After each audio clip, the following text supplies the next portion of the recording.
Okay, we're now at part two of the entertainment roundup. I did part one mostly.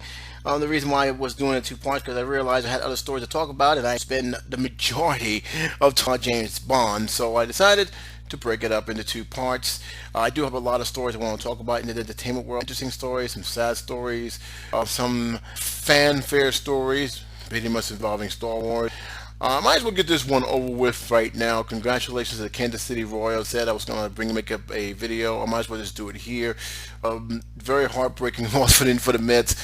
But I will tell you right now, Mets fans, you don't have nothing to be ashamed of. The Mets have really surprised me as well as a lot of people in the baseball world for actually being there in the first place. I didn't think they was going to make it there. I thought they was going to be better than what they were a few years ago, but I never expected that. My kudos to the pitching staff, my kudos to the team, and even for a manager who honestly I did not would fit for the team, Terry Collins. So everybody there deserve a round of applause for actually being in the World Series. I said they didn't win it, but the fact that what they were a few years ago from what they were now, that is an achievement on its own. And like I said, Los Angeles didn't do it. San Francisco didn't do it. Washington, who was the heavy favorite, didn't do it. It was the New York Mets who made it all the way, and that goes out to them. They have done the game off. If you're a Mets fan, you should be very proud. And if you love the pitching staff that they have, they do got a bright future. With that being said, look, I saw it from the very beginning. I thought Kansas City was not going to be an easy feat. These guys rarely strike out. They always find a way to keep the stuff in the game, and there was a lot of mental errors in the Mets part that actually went to Kansas City favors. They paid for it. A lot of errors, a lot of bad calculations in terms of running, and it basically failure to keep the lead pretty much led to the Mets losing this series. With that being said, congratulations to the Kansas City Royals. The Royals, it's been a long, long time. I remember them being very, very good once upon a time ago, and the fact that they actually made it back into the World Series twice proved that there was no one-hit wonder. A lot of people didn't see the fit, didn't see them actually making it back, but they proved a lot of people wrong. And you know what? Two teams deserve to be there, and unfortunately, one of them had to lose, and it was on the mid side. But again, congratulations on the Kansas City Royals. I know people down there is celebrating. They're at joy. Their first championship in 30 years. That's been that long. Oh my God, 30 years since they have been in since they haven't been and hence they haven't raised that title. So my hat goes out to them that they deserve it, very much deserve it. And from a entertainment news perspective, it should be an example of what's to come for baseball in the future. Because if in case you haven't noticed, a lot of teams who didn't spend much actually had better records for those who actually spent a lot. It didn't go nowhere. I mean, Dodgers, even though they made the playoffs, it didn't do much in terms of them going far. And the Yankees are the same situation. The model in terms of building a championship has changed. A lot of teams getting younger, faster, are relying more on their farm system than just free agency. If the team has the best balance, it's pretty much that the team is going to compete and actually go far in terms of regular season winnings, as well as just the playoff itself. The days of getting the big market players pretty much all but coming to an end, especially how they reshaped the payroll, the salary cap, and how they made it more fairer for a lot of teams like Kansas City, and even teams like you never expect to be in it, like Tampa Bay, even Toronto, to actually give a better chance of them actually getting in, competing in this very small market of chance of the World Series. Keep in mind, they still got a lot of work to do. There's still a lot of things that a lot of the big teams have an advantage of, but you're slowly starting to see it change. And the teams that used to be able to spend the money and get there in the playoff all the time, that don't seem to be the case anymore. And unless you have a farm system that's strong, the talent that's coming up, and balance it out like the Yankees did when they won their championship, because it wasn't just about the hitting; they had a fair, good balance of players. You're going to have that kind of you're not going to go far. You need to have a good balance of young guys who can do little ball as well as hit the long ball, and that was one of the things I noticed with the Mets a lot. They was depending a lot on the long ball and not a fundamental style of baseball, which kind of surprised me. But then again, not to knock them, I congratulate them as a Yankee fan. I feel happy for the Mets fans for them to be there. I was really hoping they would win. But to me, the Kansas City was just too strong for them, man. You know what? There's nothing to be ashamed of. I hope that the ownership will do the Mets fans a lot of favor and start building on this team. They definitely need a couple more bats. Keep as many of these pitchers as healthy and as fresh for next season. And if the pitchers was like they were this year, they're gonna be back in there. They're gonna be right there, and they're gonna give teams in the National League East a fair competition. So with that being said, let's move on to other stories that's happening here. Some sad news in the both entertainment and political world, because he was a political figure at one point and had pretty much good tie-ins with the Republican Party. Fred Thompson, who is an actor and a senator, had passed away at 73. I remember him mostly for Law and Order. I hadn't seen most of his movies, but even if I did, it was probably a glimpse role, but I do remember him from Law and Order. He was one of my favorite characters, next to the veteran cop who passed away when he was filming, I believe, that failed Trial by Jury. He has passed away, and to me, it's pretty much remind me of how old I'm getting. I'm almost 2 years from reaching 2 years from reaching 40, which is it was just getting closer the way these years have been passing by. But he's really has been a very,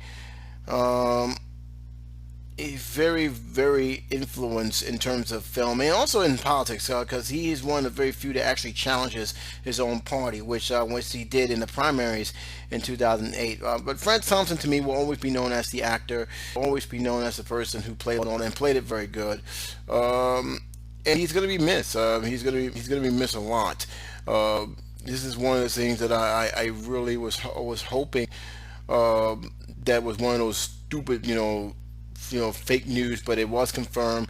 It says here, Nashville, Tennessee, former U.S. Senator Fred-Tomas, a lawyer who had led him to politics, to Hollywood, and back again, died Sunday. He was 73. This was happening about a few hours ago, by the way. At 6'6" with a booming voice, Thompson appeared in at least 20 motion pictures and in TV series Law and Order. His film credited including A Line of Fire, Hunt for Red October, Die Hard 2, which I remember him in, Cape Fear. By the early 90s, Thomas said he has become bored with his 10-year stint in Hollywood and wanted to enter public service. He then headed back to Nashville and launched his Senate campaign. The man had a variety of roles on and off the screen. He was a lawyer by training and once served as a community counsel during the Senate Watergate hearing. The article also states that the family said Thompson died in Nashville following his reoccurrence of lymphoma. Trust me, I know that feeling. I have family members who have went through that themselves. It was a heavy heart and a deep sense of grief that we share his passing. To our brothers, this is from his family, a father and grandfather who died peacefully in Nashville. It says Fred was the same man on the floor of the Senate and the movie studio, or the town square his home. There's also reports said that Thomas alternated between politics and acting much of his adult life. He once regarded as a rising star in the Senate. He retired from his seat when his term expired on January 2003. I simply do not have the heart for another 6-year term.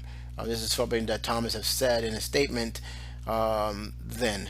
Serving in the Senate, he has tremendous honors, but felt that he had other priorities that he needed to attend to. It also said after the Senate service, Thomas returned to the show business and billed as Fred Dolan. Thomas joined the cast of veteran NBC drama Law and Order in a supporting role of District Attorney Arthur Branch, I believe. Thomas also seen weekly alongside stars including Sam Winston, Aladi Lagazia, as well as occasionally on a spin-off Law and Order Special Victims Unit and Law and Order Criminal Intent. He did return to politics in 2007 by announcing he would seek a Republican presidential nomination, but he dropped out in 2008 after faring poorly in the early caucus and the primaries. I hope that means my country and my party have benefited from our having made this effort, Thomas said afterwards. In the final statement, after leaving his race, he was mentioned as a potential candidate as chairman of the Republican National Committee, but he did not come to pass. Thomas took stock of his life early in 2002's death of his daughter Elizabeth Thomas Peskill, 38, following an accidental prescription drug overdose. The article also states that Thomas' rise to the Senate was a tough blow. He had never before had a public office, but he overwhelmingly won in 1994 on special elections and for Al Gore's old Senate seat after connecting with voters in 1996 in his earliest one in a 6-year term. Thompson key prop was the red pickup truck that he used in the caucus that states throughout the campaign. In the end, Thomas captured 60% of his votes against Democratic Republican Representative Jim Cooper. And there's a lot more to be said here, but pretty much he had a very, very prosperous life. He's had a very prosperous career as a senator and as an actor. Most people like me, I didn't follow him during the time of his run in Senate, largely because he wasn't in New York. He was running in another state. I will always remember him as an actor. He was very, very good. From here, he was actually very, very big in the role of his political situation. So again, this is a tough loss for both the entertainment world and the political world. I'm kind of curious how the Republican Party is going to regard him. I will be keeping an eye on that. I assume that the Republican Party will give him some kind of honor or some kind of mentioning. Would it surprise me that they don't? I don't know, but it is something that I'm actually going to be looking at. I'm actually going to be seeing what they're saying. He is definitely himself busy during the time. He'd be, from what I understand, he was doing TV advertisements as a pitchman and for reverse mortgage financial companies, for I understand. But he's always been something involved. So hearing his death, when I found about this, it was kind of like, wow, this. Wow. I didn't know he was 73. I mean, even being said, his death too still comes at a bit of surprise. So again, Fred Thompson passing away at 73. My condolences, of course, goes out to the family. And I am kind of curious again what the Republican Party is going to do. Are they going to honor him in some way, shape, or form? I'm not expecting them to do any big honors, but I do expect some of the people who have worked with him to say something, mention it doing either in entertainment news or in the political news. It would be interesting to see, and it will be interesting to see if they don't, because let's be honest, the Republican Party, that the way it is right now, is not the same from when he came in. That is definitely a fact here. Other things in the story here, Remini, basically in the topic, really hates Scientology, something that has been spurring in the news of late. Now, before I get involved in this, I'm going to make this very clear, that I'm not lashing out on people who believe in Scientology. If that's your religious belief, so be it. However, there has been a lot of stuff that has come out, particularly the leaders of some of these Scientology churches, that doesn't vote well with me, as well as some other people, whether you believe in Scientology or not. And this is something that has really became pretty much of a messy situation for a few of the people who believe that, particularly one who is a former actress for Kings of Queens. I'm going to read a little bit of what it says, and I'm going to give my own opinion about it. A messy breakups or worse, just like Lynch Remini. I hope I'm saying the last name right. In an anticipation release of her memoir, Troublemakers, Survivors of Hollywood and Scientology, the 45-year-old actress gave an exclusive and sunshine interview to 2020 about her experience as a member of the Church of Scientology. Unlike many celebrities who come to Scientology, this is something that she is mentioned by way of Hollywood. Remini was led to the religion by her mother and consequently spent 3 whole decades as a practicing Scientology before cutting ties in 2013. Not surprisingly, ABC News revealed that the Church of Scientology's hand-delivered and picket to their office with demanding claims about the Kings and Queens star. In a nutshell, the church claimed that Remini is making things up in a desperate plea for attention. Well, just add to the list of reasons why she really hates religion.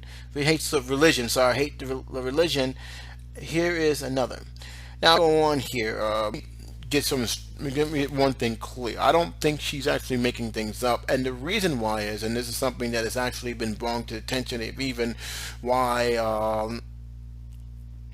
Tom Cruise and Katie Holmes have actually broken up, and something that has actually been reported to the Daily News, the Post, and just about every other news people who actually still actually has questions. There was incidents where she broke off with Tom Cruise, and the Scientology, some of the people, not all of them, but some of the people, some of the top people, thought it was the good idea to follow her, to harass her while she was trying to be with her families, to the point where the news took wind of this.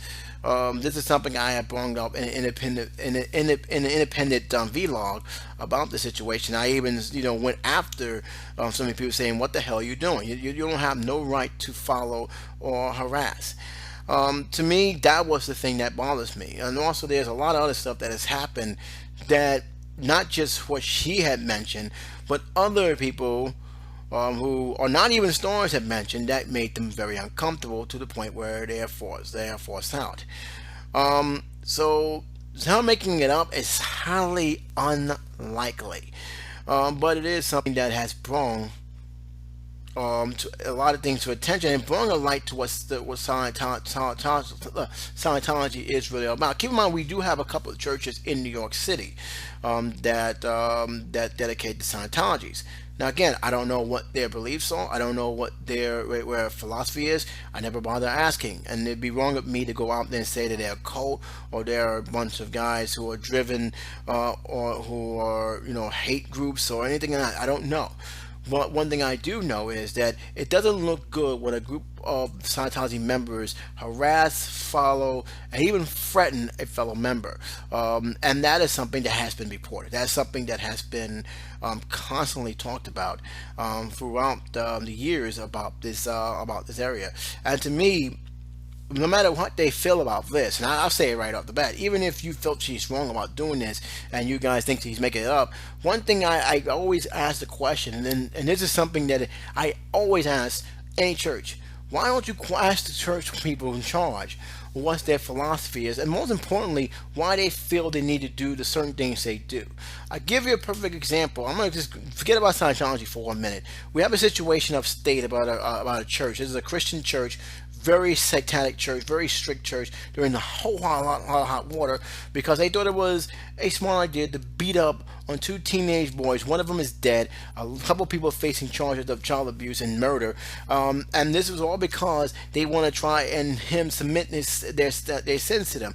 15 hours in a room, and it was supposed to be a council room, turned out to be hours of torture and basically abuse. This is something that has been reported. This is something that a lot of churches have seemed to conduct. Intimidation, bullying, and even go on to threats. So to me, when I hear stuff like this, it doesn't shock me, but it also has kind of surprised me that a lot of people don't question some of the stuff they're going through. Because a lot of these churches, not all, I'm going to keep that real here, not all have this issue, and it's more than what many people tend to want to admit, especially those who have strong conservative evangelicals beliefs, and that is something sometimes can be very dangerous, deadly, even to the point where it's fear that they invoke, not love, but fear that something bad can happen to you if you leave this church. So do I think Church Scientology is like that? Do I think Scientology is something like that? No. But do I think the people who run some of these churches are like that? It wouldn't surprise me if they are. Keep in mind, power can corrupt, and when power corrupt, it brings out the worst in people. It brings out things that you normally would never think a person who's supposed to be a very spiritual leader can do. And it's not just Scientology; it's a lot of these places of institution that's supposed to practice faith, love, respect, and compassion. Sometimes it's not always the case, and there's been too many stories. My old church used to do the same thing, where they pretty much demand something that they should have no business demanding. So with that being said, let's continue on with the story that what is being said. One of the things that it says here, that she was forced to work in industrial Sanders when she was still a child.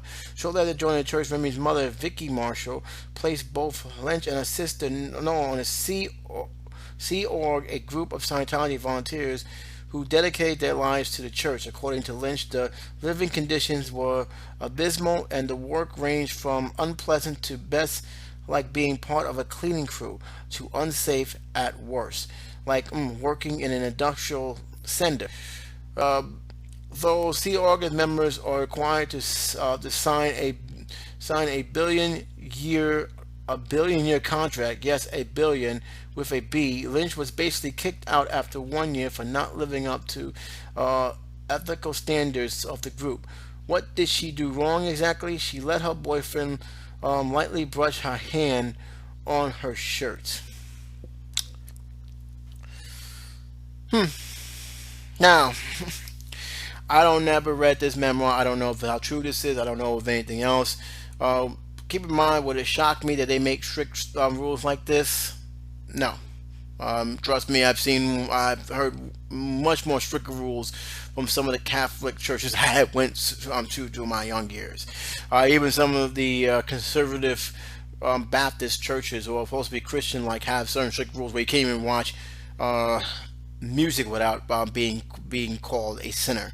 Music that like rap, or just music that doesn't have the word God in it or praise the word God. To me, it's ridiculous.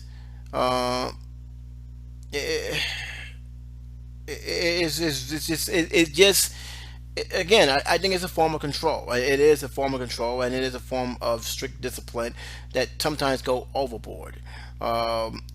Suppression is definitely one of them. Let me just go on what this says here too. One time she had to watch Tom Cruise and Katie Holmes awkwardly make up. Remini revealed that one night in the church, officials randomly called her to go to over the Cruise's house and teach her how to salsa dance. She didn't commit on whether at the time she thought that it was a strange request or not, seemed a little odd to us. But she did confirm that she and her husband, Tony O'Pella, headed to Cruise's aboard, I believe, BODE. You guys can correct me on that on the YouTube channel, for a record.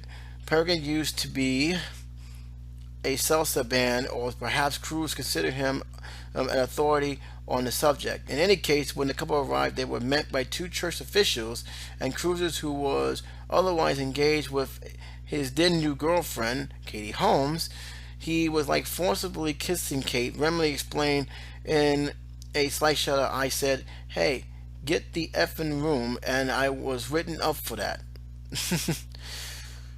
Oh, by the way, there was a lot of stories between there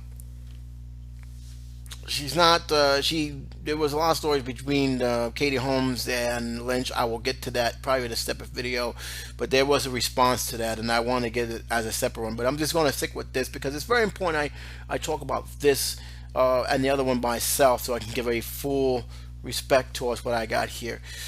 She's not drinking the Tom Cruise Kool-Aid. That was one of the things that definitely a lot of people have felt that was the final straw. She was already new to the church Scientology, basically worshipped Tom Cruise. She was already knew that the church of Scientology basically worshipped Tom Cruise, but Remini honored in one of the issues more pointed out than others. We critiqued the religion in the past after seeing the international movie star attack Brooke Shields for her depression, which I thought it was wrong and uncalled for, and jumping down like a lunatic on Oprah's couch, declaring his love for Holmes. Stating in the question whether he was a good representative of the religion was a big no-no. According to Lynch, being critical of Cruz is like being critical to Scientology itself. She went on to clarify, you are a person who is anti and assume and goal of Scientology. You're evil. This is not shocking because this is some of the stories that I also heard about that, Cruz is a well-known Scientologist. There's no question about that. And there's also the situation where he has a lot of power. Not power in terms of church, I'm saying he's not a minister or anything, but he has a lot of pull. And how much power you have in terms of connections with the stars, connections with production studios, the church, I don't care how religious or righteous they are, how strict they do tend to bend the rules for certain individuals. This probably was no different.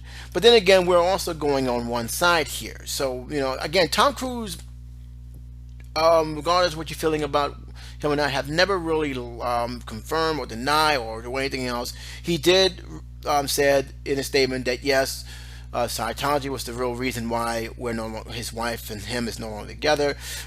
Even there was rumors, but I don't really go by juicy gossip because juicy gossip is that's what it is.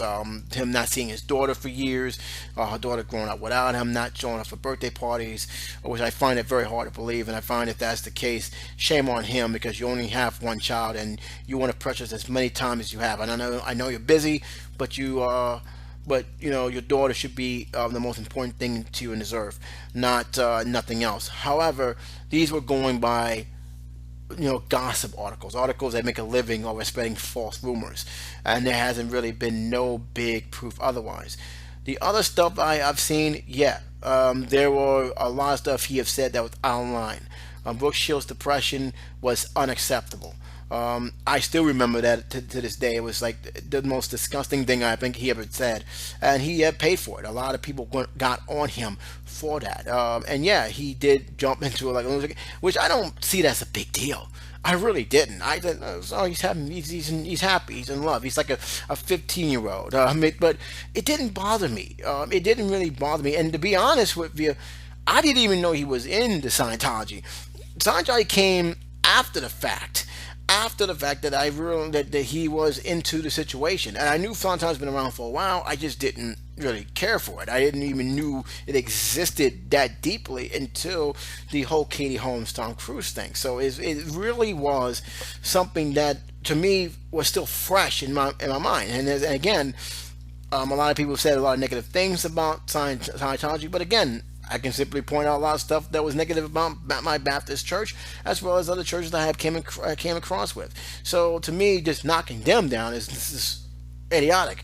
Again, it's more about who's running the Scientology churches, as well as what they're trying to gain and what they're doing that gives Scientology itself a bad name. Keep in mind, it's more about who is in charge. Same thing with Baptists, same thing with Catholic. Who's in charge and what they're doing to besmirch the name. Right now, there's a church right now who's in serious disarray in upstate New York because a group of people decided they thought it was but doing what they did to their kids, would end up killing them was a way of repenting their children or confessing their sins, when the reality is they was mad because they wanted to leave the church. And now that church is in serious trouble, and now that church is being looked on in a very negative light. No matter who that minister going to take his place, he has a lot of work to do because that church is pretty much their reputation is tarnished. It's going to take years, if they can, to get it back. And this is the same thing with the way Scientology is. And again, I'm not knocking it. I'm not going crazy about it. But again, the people sometimes can mess up the church and mess up the people's experience. And if you make rules that doesn't make sense, it becomes a problem. Here it is. Number 4. I'm going down the list here. There's a big list, but I'm going to go down the list. I'm not reading everything on this thing, but I'm reading the most important details that you need to know. And I will leave a link to these stories if you guys want to. I will definitely leave a link so you guys can see it yourself what I'm getting at here. She believes during his wedding that to Katie Holmes, Tom Cruise actively tried to keep Remini away from her friends, Jennifer Lopez and Mark Anthony. All right, so this might sound petty at first, but Tom was one who asked Lynch to invite a singer superstar couple to his Nepal in the first place. Though she agreed to extend the invitation, she noted that the church was really the one who invited them on Tom's behalf. This also says that she then once arrived to the Lobster's 3 days affair and reported that she was kept far, far away from her friends. Remini isn't certain what the motivation was, but suspected church officials were trying to extract her because they wanted to make Jennifer a Scientologist and thought Jimmy might get in the way. This isn't as bad as being forced to operate a giant piece of dangerous machinery, but before you can largely drive a car, but we can see how that might rub someone the wrong way. Again, wouldn't shock me if they was trying to recruit. It wouldn't shock me if that was the case. It wouldn't shock me if that actually happened. I don't know if that was their main intention. Again, this is all just speculation. I don't know if she's actually being pitied about it. It does sound like she's being pitied about it. To be honest, I mean, if the church members are there, they will try and either politicize or try to persuade someone to join their beliefs, or at least invite them to the church to join their belief. Would it be a good time for them to do that in a wedding? No.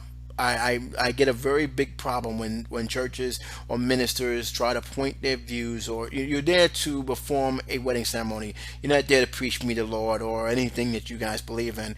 With that said, this one to shock me. To me, nobody's gonna keep me away from my friends. That's one, and that's thing. I think it's more on her, not enforcing. Hey, these are my friends. I invite them. Get off me. That's all it is to it. So my feeling is, I just think she's taking it too much to heart there, and that's pretty much the fourth thing that she said. But there's been a lot of other stuff that's been said before between. I didn't really mention, but a lot of the stuff I'm here. The forceful kissing and all that stuff, and she got recommended for it. I'll be like this. I'm gonna keep it real. I won't hold back in nothing. When my old minister at the time, tried to speak all that depression, and I turned out that he was doing more sins than anybody in the church, I call him out on something he was saying. I call him out. Even my aunt, who is a minister herself, got mad at me. I said, no, I'm saying some stuff. I want where it's coming from. And don't tell me it's coming from God, because right now, from where God said to be passionate and to be loving and be caring, you're doing the opposite. And yet I'm seeing a lot of stuff you're doing that doesn't measure up what you're saying. I feel like this, and I think, and this is why I wanted to keep this one separate from Katie Holmes' response. I feel like this. I think it definitely wasn't for her. I think Lynch, made the right decision leaving, but I think a lot of the stuff she is saying, and especially what I'm seeing here, a lot of it is fair criticism. A lot of other stuff is just a little bit, it's petty, in my opinion. It's petty because some of the stuff she had control over. Nobody's telling me to keep away from my friends. Period. I don't care who they are. I don't care who they are. You telling me I can't be with my friends. You better tell me why. Otherwise, guess what? Me and my friends are walking out this door. There's nothing to talk about. Tom Cruise ain't going to stop me from walking out this door. No church is going to stop me from walking out this door. You recommended me for what? You recommended me because I felt uncomfortable for her doing that situation. How come he gets to do something, but if I do the same thing, you guys want to recommend me, and you recommend me anyway? The thing about a lot of this the situation from the church, a lot of stuff can be resolved if you ask the questions and you call the ministers or whoever's supposed to be in charge of it on their BS, because a lot of stuff can easily be solved if you call them out on it. And keep in mind, a lot of these officials, and not all of them, there are some good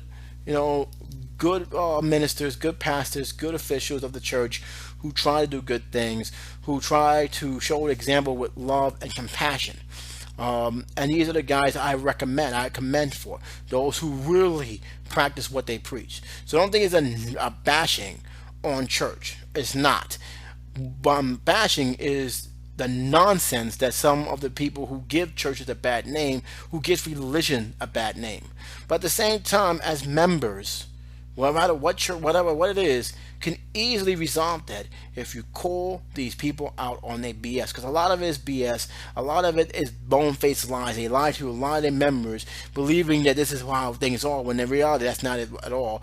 And just call them out on their bias towards certain individuals. There's no question that if Tom Cruise, a man who has a lot of pull, that has a lot of men in power, a lot of things in power, if they're being lenient on him, but strict and tough on everybody else, you know what? As a member, I'm gonna call him out on it. Especially if I see it with my own eyes, I'm gonna call you out on it. Hey, you saying I can't do it, but he's doing it and he's getting away with it. What's up with that? What's up with that? What's going on here? What's going on here? Am I missing something? Am I missing something here? Am I the one and not seeing what I'm supposed to be seeing here? Because I'm seeing a lot of BS going on right now. And to me, the moment this problem started is the moment I call them out on everything. See, the thing is, we sometimes follow things too blindly here, and stars like this is no exception. Now, keep in mind, Lynch has been criticized for this. Lynch has been criticized for a lot of the actors and actresses who followed Scientology, some justifiably. There's some who I think they're just basically screaming and yelling because they feel they need to protect the church. That's fine too. But like I said, most of the stuff like this could easily be avoided if and that goes for any religion, if they call them out on their BS. Challenge them. A lot of times, that squashes the whole situation itself. A lot of times, you can nudge that. A lot of times, you can see through their nonsense and basically make a decision. You know what? This ain't for me. I gotta go. All right. This is not for me. I can't do this kind of stuff, especially when all this stuff is going on. All right. And for the record, and I'll say this right off the bat, okay? Just because you leave one church doesn't mean you have to leave your faith. It doesn't mean you have to leave your religion. You can still be a Baptist, but in a different church. You can still like a Scientology, but in a different area. You'd be surprised at the big difference that happens. Like I said, I stopped going to my aunt and uncle's church for the simple fact is that they say one thing, and yet by example, they show a whole different thing. So basically, what you're saying is, come as you are, you're not going to be judged. But at the end of the day, you're still talking about this person after he confessed some stuff that is very, very deep, very, very real, and something that really takes a lot of mustard and energy to do. He went there, to be amongst a congregation that will help support him, but his back is turned. You're talking back to him, or you ain't giving him the praise that has happened. That's the main thing I had a problem with, and this is one of the reasons why I don't commit. I commit to my faith. I don't commit to a church. You don't need a church to be faithful to your beliefs. That's just how it is. But that's me. That is me. And to me, Remini Lynch, from what I'm hearing, I respect her. I pretty much feel that she has been. I pretty much feel in many ways the church just wasn't a fit for her. I don't know what she follows now, but I felt a lot of stuff that I've been reading in this article could easily be avoided. If she just spoke up a little bit and basically say, why are you doing this, why are you doing that, why is he getting away with it, and then just calmly walk out. I don't think her and Tom Cruise are friends. I don't think they ever was. I feel I think there's a lot more than what basically here. From what I see, it just scratched my head a little bit in terms of what really went down. Because you really got to ask yourself, what's the other side of the story? And so far, I haven't heard much from the science for those in Scientology, especially those who she had mentioned before this article. Now, again, Katie Holmes had talked this. I will get to that. I will talk about that in a separate video. It'll probably be a Starbucks cafe vlog, which I'm planning to do later on during the week as the days go on. But it is something of an interesting story, and it is something that I will be keeping a little eye on, because I have a funny feeling this is going to get heat up to a new drama, which I'm going to tell you right now is unwarranted. All right, there's a lot of situations that's happened There again, it's not against all Scientologists, but again, when your leaders do stuff like following someone, stalking someone, doing idiotic things, suggesting they should isolate their daughters and everything else, or their children and everything else, that's a problem. When you say to one congregation that he needs to distance himself from other family members because they don't believe in what you believe, that's a problem. And these are the stuff that has popped up. You guys may disagree. I'd like to hear your opinion on this. I really, really do. This is something that I really would love to hear you guys talk about. But I'm going to move right on along, gentlemen. I got other stories to talk about, and I want to get it done.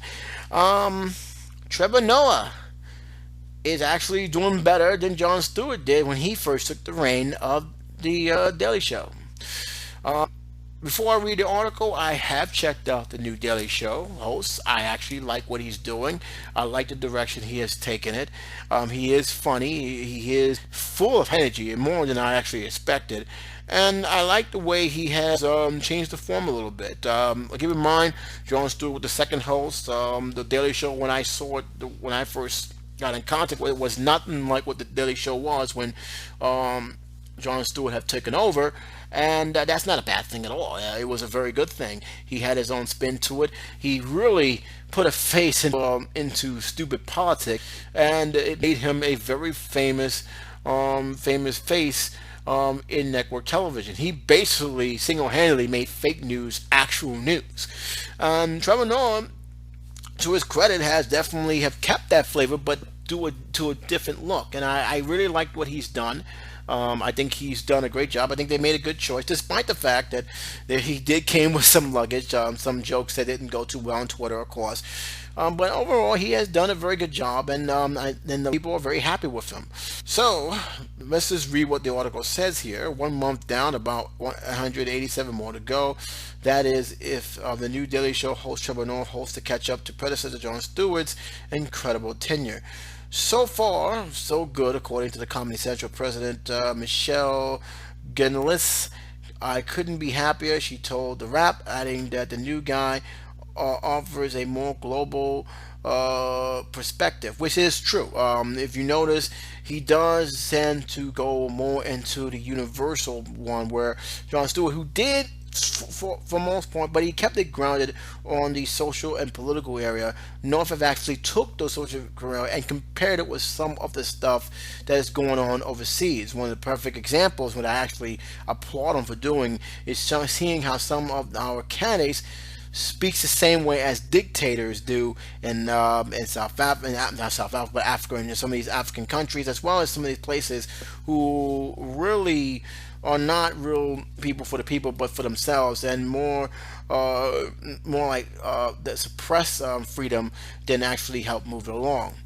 It says here, and all the professors agree. He's like a proud papa. Again, it said, summing up a recent conversation with the former host, who remained on board with the switch from afar.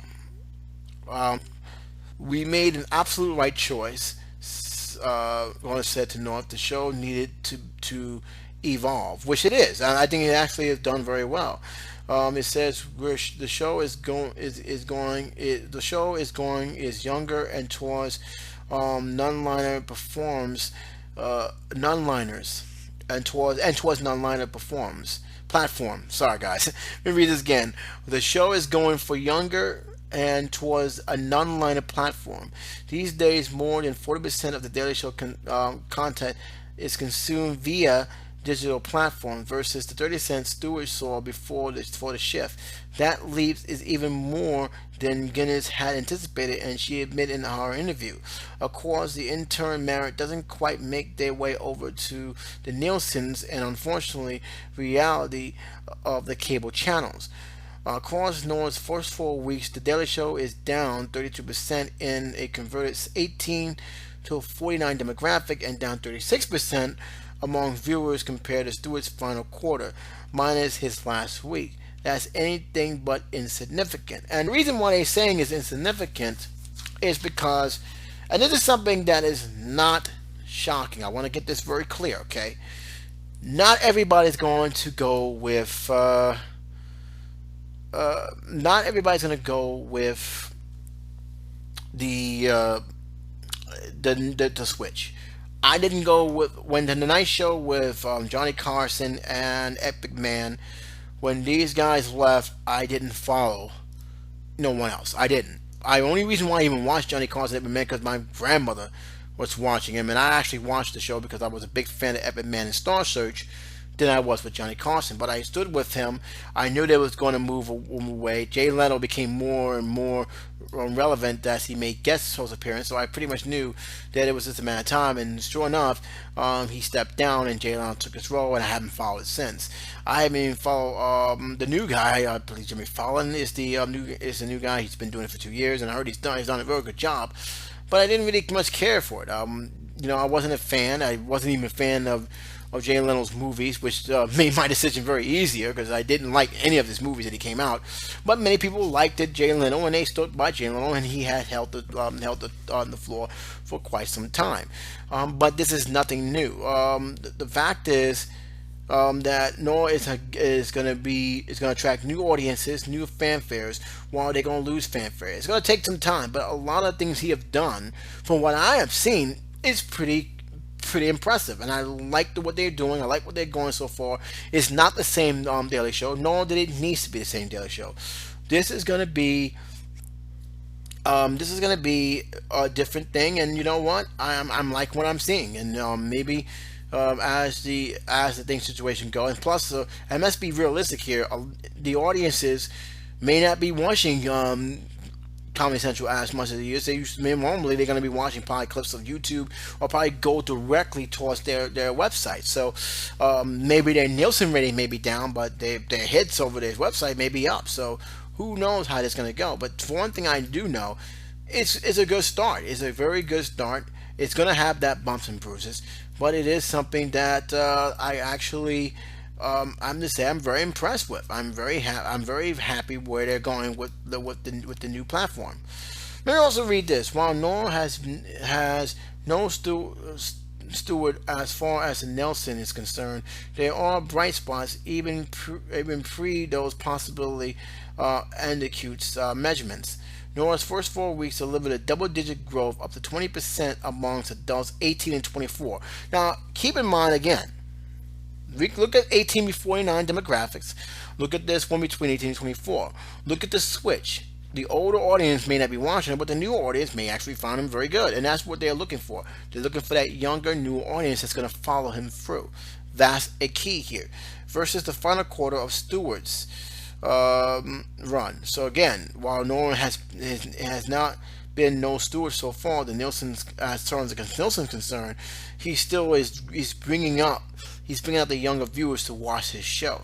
And that's very important to have because the younger viewers, who many people don't think they're into politics, are going to be the wave of the future in terms of what the stories are out right now. Noah's first 4 weeks of delivering double-digit growth, again, was up 20%, but it was also 20% because of the younger generation who was watching television. Filtering the feature just to men at the age range, The Daily Show is up 32%. Those numbers are particularly impressive considering the diminishing TV viewing habits of younger adults demo. And that means for demographic. While any advisory to the TV program would take a demographic up with a 25 extra years with the range of purchase power, Comedy Central swears by its minuscule, I believe, first target as a way to break through all the other late night noises. The article also continues, plus those scary looking losers who don't automatically mean that the owner's vision for his recent viewer eyeballs have less advertising potential. This Daily Show has an average of 3 million full episode starts per week off TV, with 75,000 of those consumers seeing episodes through until the very end. Clearly, the viewing of the vehicle is trending away from the 11 p.m. living room experience. Comcast, Facebook, Xbox streams, and all of the rise of the Android episodes are up 40%. outpacing those platforms, YouTube viewers have seen the same percentage rise versus the average of Stewart weeks.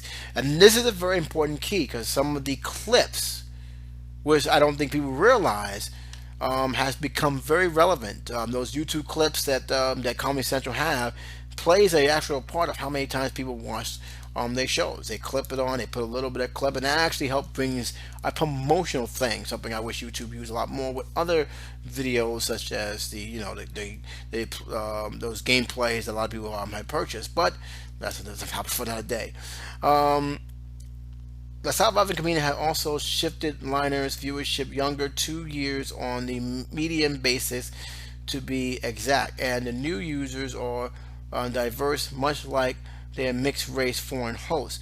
More than a quarter of Noah's adult 18 and 34 audience is African American and Hispanic, and that is a big plus. Something that that I think people have not taken into account for. That now those who probably African Americans or Spanish may not care for Comedy Central's their show are taking a new peak interest and actually have seen, hey, this guy's pretty good. Now, again, I've seen the episodes. I actually like it. I think these is a new fun twist. Again, I was kind of surprised that Trevor Noah was picked when I first heard him. And to me, I always felt that when that they was going to go with the British guy who has his own show. His name is scaring me. It's escaping me right now. But he has an HBO show last week tonight, I believe they call it, which is a good show. I thought he was going to take it, but I think the reason why he actually chose to go to Expression because he does have the same style of Jon Stewart, and they just didn't want to go for it. Now, that doesn't mean that Trevor Noah just came out of fresh waters. He's not green. He has guest starred in the show before, and I think that made the transition a lot more smoother. Keep in mind, he wasn't the first choice.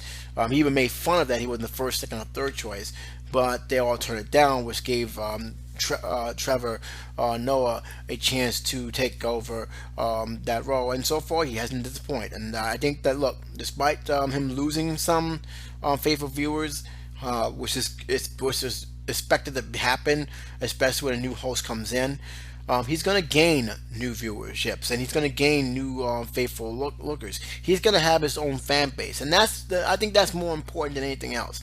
I'm not going to compare him towards Jon Stewart. He's not Jon Stewart, and his show is evidence of that. He even made it clear that he's going to move away from some of the stuff that Jon Stewart have, which he have done, which he done, and I actually think what he have done is very impressive. Look, I'm not going to be watching Daily Show every day. I can't. I work most of the night times. But when I get a chance to go online, and if I see a new episode that piques my interest, I'm going to click on it and kind of watch it. I think that he really did a good job of introducing himself. The Donald Trump situation, the Pope, how he's being looked at, was really much a good fresh start for him. So again, this is good news. I'm happy that he's getting off to the start he has. They have been promoting him like hell in New York. I keep forgetting that the Daily Show is broadcast in New York City. Where in New York City, I do not know. My guess is that comedy tower they have in 53rd Street, I believe, 53rd Street and Broadway, because that's where all the major comedians go to do their performances. But who knows? But the important thing is, this is something that that Comedy Central definitely need. And look, change is good. Jon Stewart himself has said that he's burned himself out. He was struggling to get new content going, and it really did show, because some of the stuff that he was doing was running pretty much stale. It wasn't doing the last few weeks when it was announced that Donald Trump was running, that he actually had something to actually talk about, and man, it was kind of fun. But no, I think Jon Stewart left on top. He left while he still was hot in many ways, and he's going to be remembered as the host that a lot of politicians fear. And yes, they fear him. They feared him a lot. They really did not like the fact that he called them out on a BS. And now you got this new host, and he's bringing a new style to it. And you know what? Best of luck to him. I hope he has a long, prosperous career, and it does look like he's going to have a long, prosperous career to it. Um, so there you go, guys. Now, I've decided to say this fast. Let's talk about the Star Wars trailer. Oh my God. I was debating whether to do this separately, but you know what? The hell with it. It is what it is. Let's have fun with this. Let's really get down to the nitty gritty here. The Star Wars trailer has been released. About it's pretty much a week and a half old. I wanted to talk about this for a while. Didn't know how to express myself in this situation because I was just so happy with the Star Wars trailer. I actually loved this trailer. I really did. I was very gritty with this trailer, and yet, as I'm speaking to you all here, I'm a little curious. From what I've saw in that trailer, uh, first of all, answered a lot of questions that I was actually talked to Joshkin about doing the J&J Monday show, the last one we have done. I was wondering if the girl who I've seen in the film was Han Solo's daughter. That is not the case. Um, so that was already solved, especially if you've seen the trailer and how it was presented. But it also brought up a very good question. Did what happened between um, New Hope, Empire Strikes Back, Return of the Jedi became nothing more than a fairy tale legend? Because if you've seen the trailer, I'm not spoiling anything. If you said for Star Wars fans, it basically said, was everything true about what happened? And you hear her voice say, yes, it was true. The war, the Jedi's, they're real. And it caught me completely like, wait, what? Are you telling me that they became legend? They became a myth? How is that possible? And that's when you realize they are not taking anything from the expanded universe. This is a whole new ball game, and I'm loving every minute of it. I mean, I was a little worried, but after seeing that, after seeing some of the clips I've seen, I'm smiling. I'm happy. I'm bring this on. This look impressive. And just for the record of how much people still crave the Star Wars franchise, there were more hits on this trailer and people buying advance tickets for a movie that won't be out for another month than anything they ever anticipated. This film had caught the attention of a lot of people. This film really, really got people jumping. And when I finally saw it, I say, all right, this is the third trailer, but you know what? Maybe they do something different. And when I saw it, I was just so pumped up. The only other trailer that pumped me up just as much was the last Hunger Game movie, which is a very good trailer. I actually like how they did that trailer. But this was totally out of left field. This was totally something different. Those words alone said, wait a minute. You're telling me that everything that happened in the first three films, people didn't actually believe it actually happened? What the hell happened happened between Return of the Jedi and the Force Awakening? Something went down where how do you not remember that? And what role do this new looking Empire has? Who is this dude that has got my attention more? Was he Vader's apprentice that we never knew existed until now? How did he? If not, who trained him? And what role will the old cast will play? What role will Han Solo play? What role will Princess Leia play? What role will even Luke Skywalker, which is not even on the damn poster? What's going on here? Is this an alternate universe? Is this a whole new scenery? What's going on here? This is a totally unexpected twist that I did not expect. And yeah, I call it a twist. And for a trailer who's supposed to promote, it leaves so many questions. It pumped people up with the action, but it leaves so many questions that I am hoping they will answer. Keep in mind, there's two more Star Wars films it's going to be in the works, but this one, I gotta tell you right now, never before since I've seen the Star Wars film that I was so pumped up for a movie like this. This movie really do feel like that J.J. Abrams had read it and said, you know what? I'm going to do it the way it's supposed to be done. And he looked like he done his homework. It looks like he done his homework well, and giving us a new spin, a new take of an old franchise. And I'm very, very happy that this is the way it is. I love the poster. Me and Josh can talk about that poster pretty much more so than the rest of the show. But I'm liking the tone. I'm liking what's going on. It's very clear just by looking at the poster and just by looking at what we're seeing is that this is a unidentified Jedi Knight. The person who once started as a stormtrooper, his voice saying, "I was trained for one purpose, and now I got nothing. I got nothing to live for." And it turns out that he has plenty to live for, and there's a different fight. He's obviously fought for the wrong cause, and now he gets a chance to redeem himself by fighting for the right cause. This is a whole new different scenario. Johnson can correct me about because I mentioned in the post, I said, "Is this another Death Star? What's going on?" She mentioned that the name, I forgot what it's called, the Star Destroyer, I believe, which I think was mentioned in Jedi Academy trilogy in the books, which pretty much is the Death Star 5 foot. The Death Star 5.0, that's what it is. It's pretty much the Death Star 2 in many ways. So it's very, very interesting to see what that's going on. That's probably the only reference that they're probably going to have in any of the expanded universe. But make no mistake about it, there's no Han Solo kids here. Han Solo's not having kids. I don't know what happened. Did they got killed in the battle somewhere? There's no kids there. We don't know where Luke Skywalker is. We know he's in the film, but how much role he's going to play? Does he has a major role? These are the kind of things that left me giddy, but at the same time, it's left me with a lot of questions, and I'm really am looking forward to this movie. I really am looking forward to seeing how they do it. This trailer alone got me peaked. I liked the teaser, but it didn't really give me much. I liked the second one. It didn't give me much. Just enough to say, okay, it looks like they're taking it to a right direction. But it left me guessing. And this one, this final trailer, this third trailer, the one I think a lot of Star Wars geeks is drooling over, and rightfully so. Really pretty much solidifies that yes, this is a Star Wars film, but yes, it's a different take. Yes, this is not from the expanded universe, and my God, they proved that. Because I'm expecting this to be Han Solo's daughter. I'm expecting this to be something of a story to be told, and yet that is not the case. Now, keep in mind, they may surprise us.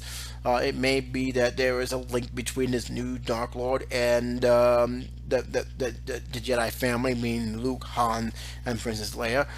But it may just be told in different ways. So we don't know what's going to happen here, but we do know that they're going in a much different, much more refreshing direction. And yes, I say it again, I'm loving every minute of this. I'm loving what they're doing with this. I do know, and I think this was mentioned by a couple of responders, that a lot of people said the power of the lens flares. Now, if you know J.J. Abrams' movies, he does have this a lot in his movies.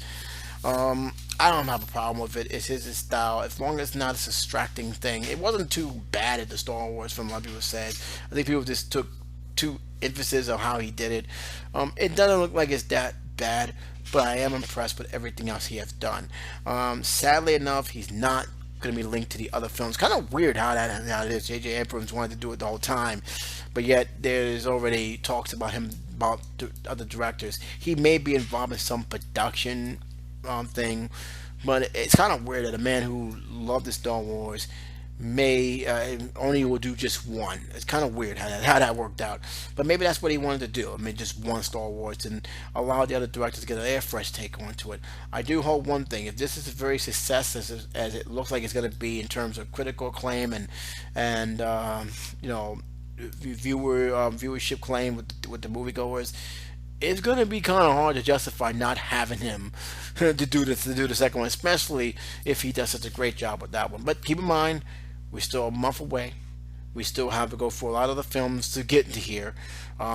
Spectre, which already was released in the UK, by the way, is doing extremely well in the UK. It's actually already, for what I understand, has surpassed 80 million. So it's almost beaten Skyfall in terms of a highest grossing film over there. Still haven't made it here. I don't know what was the overall plot. I've actually stayed away because I know a lot of people from the UK have did their reviews. And I'm keeping away from that. I'm not looking at any of that until I see that movie. I'm also am aware that we also have the Hunger Games, which is not in competition with Star Wars. So we got a lot of films coming out that's gonna keep us busy for then. But make no mistake about it, this is the film that's gonna be considered to be the highly anticipated thing. And if this works, Star Wars is back with a vengeance, in my opinion. Star Wars have lost a lot of interest. Not the same. I'm not, and for me personally, I will be doing a review of the Star Wars, but I didn't think that the prequels was as awful as many people said they were. But yeah, it's not the original three. It was more special effect driven than actual story driven. Although Revenge of the Sith was a good movie. I'm sorry, that was a good movie. It was the better of the three. So, in my opinion, I just think that it just wasn't what many fans expected. This is the film that should have came out. This is the movie they should. They should never have did a prequel. They should never tell how Vader became Vader. Forget about that. This is the movie that I think they should have hung out with. And now we're getting the sequel that honestly Star Wars fans wanted and deserve. And that's all I gotta say about that. That's it, guys. That's the show in a nutshell. I hope you guys enjoy it. I hope you guys like the new faster pace. Even though I went an hour with this, but it would have been a lot longer if I would have kept the other show. I didn't want this to be a 2-hour podcast, but there was a lot of stuff to talk about. And like I said, some of them had a lot of political views to it. No question about it. But again, this is an opinionated podcast, which means your opinion matters as well. If you have any feedback, whether you agree with what I said here or with the topics at hand, or you have a shared topic of what I said, don't hesitate to put it on the comment section. That's what it's for. Sharing opinions is what we do here. That's what we do at Matic Expression, which is just a Matic Expression podcast, and what we do at YouTube. Just keep your points, opinions the way they are, and you will hear from response from me right after that. So until then, until the next show, this is J77 saying I will be back next week for another entertainment roundup. But until then, this is me saying take care, be safe, and I'll talk to you soon. Bye bye.